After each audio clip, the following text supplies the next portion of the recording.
দেওয়ানি কার্যবিধি 1908 topic institution of sweet এবং plant ধারা 26 অর্ডার অর্ডার 4 অর্ডার 7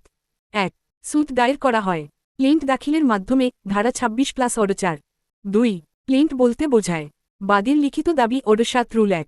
3 প্লেন্ট এ আবশ্যিক বিষয় cause of action relief valuation order 7 rule 1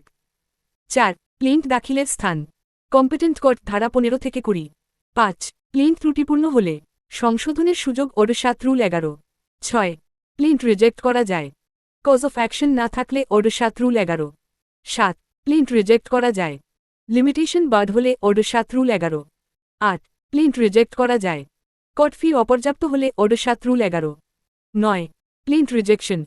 decree হিসেবে গণ্য ধারা 2 10 প্লেন্ট রিটার্ন করা যায়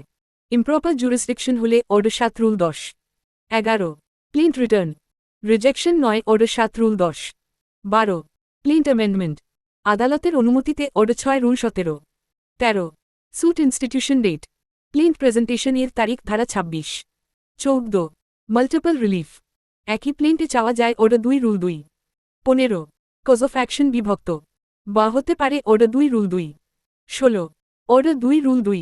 ওমিশন বা সৃষ্টি করে 17 প্রপার প্লেন্ট স্যুট মেইনটেনেবিলিটি নির্ধারণ করে 18 প্লেন্ট স্ক্রুটিনি আদালতের দায়িত্ব